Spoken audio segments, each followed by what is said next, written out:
We've been running right at that edge of 36, 37, 38 pretty much every week. We've got 40 this week, so there's a couple non-charter cars in there.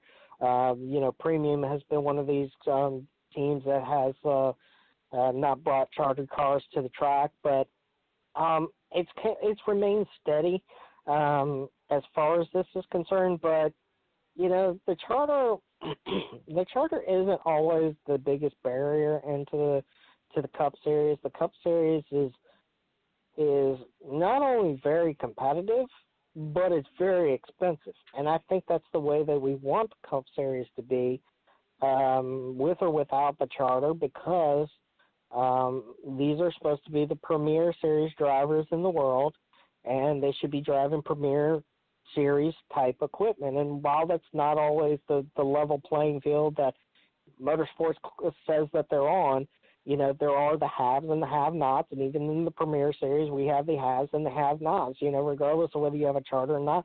We have a lot of chartered teams out there that have acquired charters because they were part of the initial charters and didn't cost them anything, or they've bought it very cheap through auctions. And these teams are a lot of have-nots. But it's expensive to be in the Cup Series, and we kind of want it to be like that. And, while sometimes we're not getting 42, 44 cars show up to qualify, if we do away, and I think a lot of fans feel this way, if the charters have done away with some of these teams that show up, run one lap, and go park and don't qualify, then I think we're okay with kind of, having some of those teams not show up anymore. Steve, talk with you a little bit about Kevin Harvick. If you're a Kevin Harvick fan and you're looking at last year and you're looking at this year, I mean, are we getting nervous? I mean, he hasn't had a win. And put that in perspective, he had multiple wins this time last year. Maybe Kansas will do him well, but is there something that we need to read into the tea leaves? Should we be nervous, or should we just say, relax, everything's going to be okay? And we get in the habit of drivers, like we use Kevin Harvick as an example because he's the most recent to the memory to have multiple wins but not get the championship. Obviously, he got the championship back in 2014. But if you're a Kevin Harvick fan, you're not in the garage and not seeing the data. You're just a fan. You just like to watch a driver come out. We overanalyze everything. I mean, we look at the data. We look at the stuff that's being imported from the cars. We look at fuel mileage. We look at you and I and Matt. That's what we do. We understand what's going on. But the average fan, all they want to do is turn the TV on or go to the race and see their driver and call it a day. Kevin Harvick isn't winning races. Well, neither is Martin Truex Jr. Aside from Richmond a couple of weeks ago, last year we talked about the big three: Kyle Busch, Kevin Harvick, and Martin Truex Jr. Again, we were talking about those drivers. Those drivers accounted for more than 50% of the wins last year between three different drivers.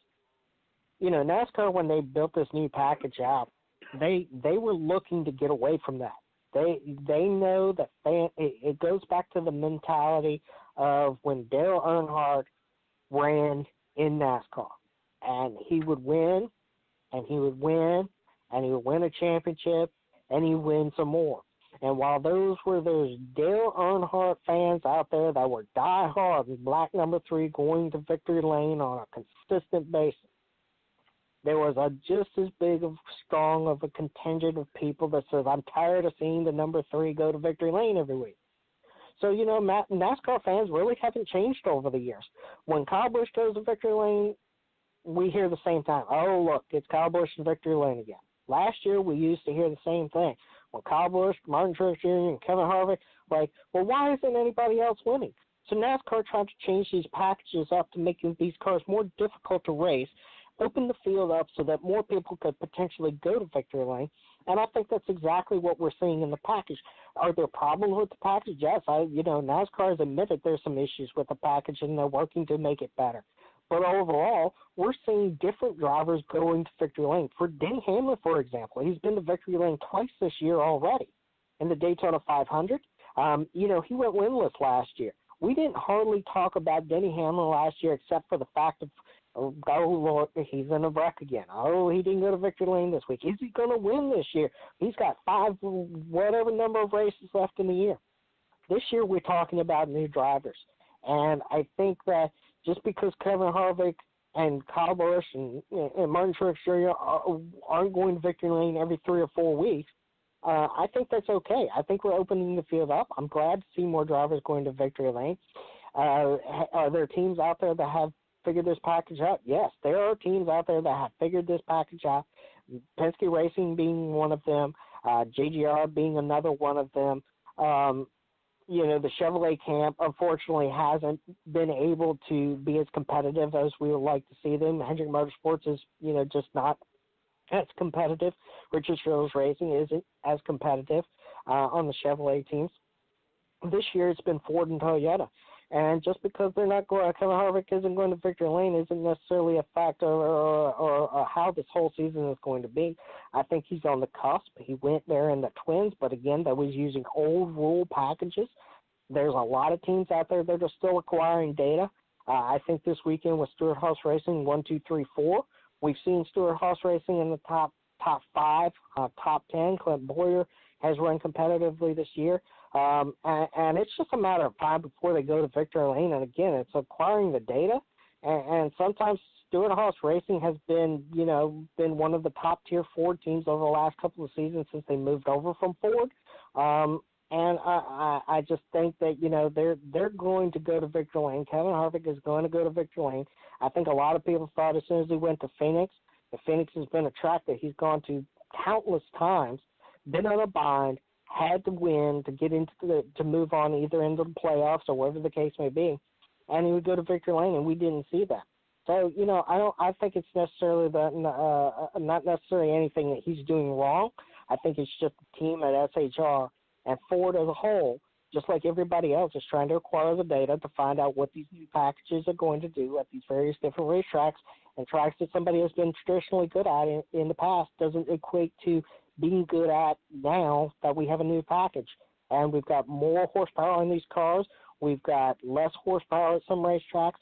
We've got different downforce rates in these cars. So that changes the way that some of these drivers run. So Kevin Harvick, they may run a particular line back at Phoenix with the old package. Maybe he can't run that line anymore because he's got more horsepower at Phoenix than he has in the past. So maybe that took away from the fact of him winning.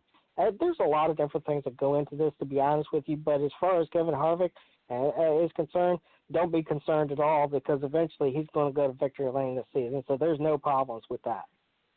Well, that's good to hear. All right, Matthew, guys, we've got to wrap it up and put a bowl on it. And, guys, our fans that have listened to us every week are like, and I'm going to use Steve's word, stick and ball. Where's my balls and where's my stick? Hey, we're going to get back to your balls here in just a minute here. NBA Finals coming up. We'll do a recap on that. Well, I should say I will. I know these guys probably don't want to hang around for that. But today has been dedicated to the IndyCar Grand Prix. I'm obviously going to wrap up the show here. I'm going to be headed down to 16th in Georgetown. Check in the media center there, and so you can follow us on social media, and we'll certainly make sure that we at Speedway Digest and at Matthew on everything as well. Appreciate the partnership that Speedway Digest is doing with us at the Indianapolis Motor Speedway. But we'll start with you, Matthew. Final thoughts and words of wisdom as we go into race day, and then we'll go to you, Steve, and then we got to talk a little bit about, NBA. Duh. Go ahead, Matthew. Well, I'll be very quick on this. MATTMBURY on Twitter, and after Fast Friday, I will produce my final griditology list and big board, and there could be some massive changes if someone drops some big numbers on the non-tow qualifying lap list. But next weekend, it's going to be very interesting to see who grabs the brass wing and the $100,000 for the pole award. But for IndyCar today, I think, like I said, if Rosenqvist is going to have a chance to win a race this year, today would be the day. The conditions suit. Absolutely. And Matthew, I'm looking forward to connecting with you at the track next week. We always hang out on qualifications and stuff at the track, and always enjoy hanging out with you. So I'll see you next weekend at Indianapolis Motor Speedway. Steve Wilson, final thoughts or words of wisdom of Kansas, or anything that you'd like to add to the conversation, sir? You follow us at Speedway Digest on Twitter. I think Kansas is going to be a good race tonight. I think it's going to produce some exciting racing, particularly like we saw last night. And while I may catch a few of the Indy Grand Prix later on today, I don't know. I don't really have any thoughts on that. I'll have to watch it to formulate some thoughts for the rest of the month of May, so I sound actually educated. Hey, that's fine. I'll be down there as, again, a partnership with you, and I'll make sure that I have at least one article posted post-race. I've been doing a recap of today. And, of course, on social media and Facebook, we'll have stuff posted all day long. So all you got to do is just, as you already do, follow me. You know I'll keep you in the loop, Steve. All right. All right, buddy. We'll talk with you soon. Thanks. Take care. Steve Wilson, Speedway Digest. Again, appreciate the partnership that we have with them, with the Indianapolis Motor Speedway. We provide each other with content, and it just works out. It's a marriage that works, and so we help him get some content for him, and then he helps us get some content for us, and so it all works out. But great to talk with Matthew Embury, our official IndyCar contributor. And so today's the IndyCar Grand Prix. And real quickly, guys, I'm going to go through the NBA Finals. I know that you guys weren't expecting this. We typically are on it as far as our social media advertising and stuff goes and what the content's going to be. But it's been quite busy this weekend. So we did not get that done, so I do apologize. But we'll be back on course, no pun intended, next week. But, of course, next Sunday we'll be down at the Indianapolis Motor Speedway as we begin to get ready for the 103rd running of the Indianapolis 500. Now, guys, do you remember? Now, just so you know, remember, as I always say, I'm on loan from God. I know these things. I told you the Bucks are going to win the East. I told you the Bucks are going to go to the NBA championship. People still called me crazy. Well, Milwaukee wins 4-1. Bucks over Celtics 116-91. Oh, dang, the Warriors, right? 3-2, Rockets. I'll still say, guys, I say the Rockets are still in it to win it. I'm not giving up. I told you, and come on, guys. We do not want to see Golden State and win another championship. And so we got the series all tied up with the Raptors and the 76ers. 76ers trust in the process over the Raptors. Another tied up is the Trailblazers and the Nuggets, guys. Remember, I told you also, and I made a forecast about the Nuggets. Yes, it's going to be difficult for them to get past Portland, but they're tied up 3-3. And I think everybody thought that this would be one of those sweeps and just kind of get it over with. So, guys, don't outrule the Nuggets. So we'll see what happens. Of course, follow us on social media at T-Balance on Twitter, on the Twitter bird. And you follow me on Facebook and the Balance on Facebook. And if you're fortunate enough to be one of my thousands of friends on Facebook, I welcome you. But Facebook will no longer allow me to add any more friends. So unless somebody drops off, which is very well possible, I have a tendency to piss people off a lot, you know. I realized yesterday that for whatever reason, I must have said something at some point, because God knows I'm always saying something on Twitter. I'm worse than Donald Trump, I think. I must have said something at some point that pissed off Andretti. So those of you that aren't Andretti fans, you'll like this. They blocked me on Twitter, but that's okay. That's okay. I'm still going to say what's on my mind. I have no idea what got me blocked by Andretti. I consider it a badge of honor. Thank you. I will take one for the team. My name's Tom Marquis, El Presidente. I'm headed down to the track. We'll see you next week right here on the Balance Radio Network. Don't drink and drive. It isn't cool. I'm out of here. Deuces.